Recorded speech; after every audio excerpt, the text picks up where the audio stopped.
Додека коалицијскиот партнер во власта бара одговори за истрагата против поранешниот вице-премиер Артан Груби, од опозицијата прашуваат докаде е постапувањето на институциите со екстрадицијата на поранешниот премиер Никола Груевски.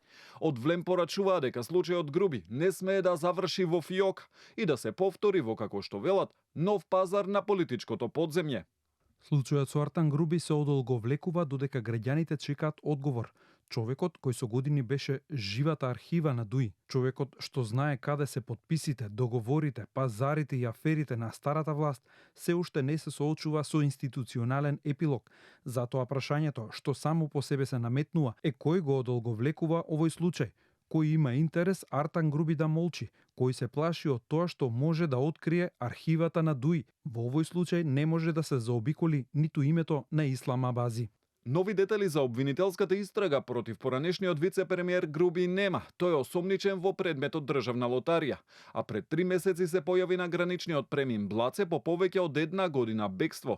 Од тогаш е во домашен притвор и во неколку наврати со неговиот адвокат вршеше увид во доказите на обвинителството, но се уште, како што пред неколку дена рече државниот обвинител Ненад Савески, не е сослушан како осомничен. Од опозицијската СДСМ пак прашуваа дали е испратена документацијата за екстрадиција на поранешниот премиер Никола Груевски, за којот правда неодамна информира дека се преземаат сите потребни чекори за комплетирање на документацијата и дека постапките се водат низ институционален процес и во соработка со надлежните органи на Унгарија, без влијание на политички изјави или квалификации. Поминаа 2 недели откако Петер Маѓар е веќе нов премиер на Унгарија.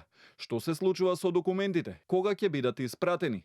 Повеќе од 1 месец молки и избегнување одговори. Јавноста конечно заслужува да дознае дали Христијан Мицкоски и Игор Филков ги испратија документите за екстрадиција на Никола Груевски, велат од партијата. Уште еден случај кој периодов предизвика жестоки реакции во јавносно и политички препукувања е затворената истрага за мазутот за ТЕЦ Неготино.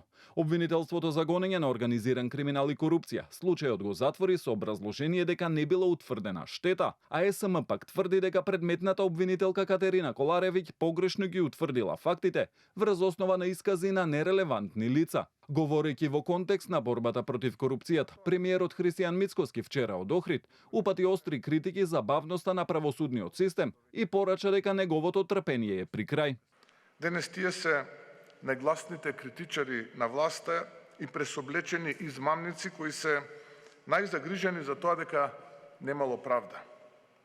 Ним и на оној дел од обвинителството кој се почесто смислува и изговори, им велам дека трпението е при крај и дека мора да стигне правдата. Без оглед на тоа какви изговори слушам, трпението е при крај и внимателно ја следиме вашата работа. Инаку по приговорот на АДСМ, предметот за мазутот е доставен до Висшето јавно обвинителство Скопје, кое ќе треба да пресече дали дефинитивно ќе го затвори случајот.